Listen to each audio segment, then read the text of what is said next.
Hi there, my name is Darlene Martin-Stuart and I'm a glassmaker. And we've just started a YouTube channel for Rossland Gardens. We have a gallery here called The Gallery at Rossland Gardens, but I'm going to take you into my glass studio so you have an idea of what goes into making glass. Come on in, Ross. Ross is my husband and he's filming me, and then next week I'll film him. Okay, so here I am. This is my torch. I am a flame worker as opposed to somebody who blows glass. So I'm working on a much smaller scale, and I'm using a torch.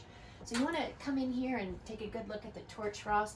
Now this plate in front I should probably explain. This is a didymium plate that makes me feel confident when I'm working because it will protect me from any kind of thermal shock, as well as allowing me to see through the soda flare that happens when I introduce the glass rod into the flame. I've turned everything off right now because it's actually quite loud. I have an extractor fan, which is very important, and my studio does get warm, but not hot like a hot shop. My kiln is probably the thing that heats the room the most. It sits at about 975 degrees Fahrenheit while I'm working, and when I'm doing a production run, I try to do about a 10-hour day.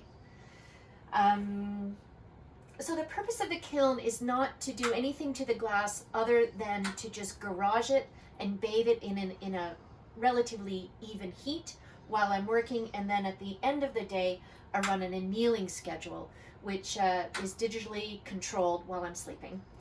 And it brings the temperature of the glass down slowly and then stops and lets it soak, and then stops and then goes down, and then takes about 10 hours. Okay, so the torch runs two different kinds of gas. The ratio of which I choose gives me different effects in the glass. These are my oxygen concentrators. I use 2. I know somebody who uses 5, but 2 seems to work quite well for me. They're loud, but necessary because I need the oxygen to heat up the propane so that it will actually do what I want it to do and melt the glass. Maybe that's a good start for today, Ross. What do you think? Yeah? Okay, so thank you very much. Oh, one more thing. I'm going to introduce you to what this is. These are mandrels. Everybody asks me all the time, how do you actually build the glass? So this is a stainless steel mandrel that I've dipped in a graphite clay mixture, and Ross built me this great little stand for it.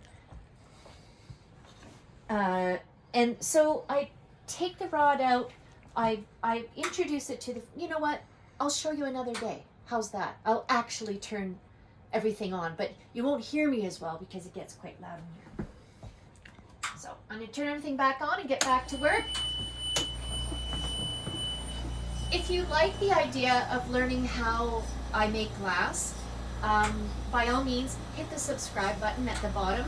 We're new to this, and we understand we need more than the 4 followers that we have right now.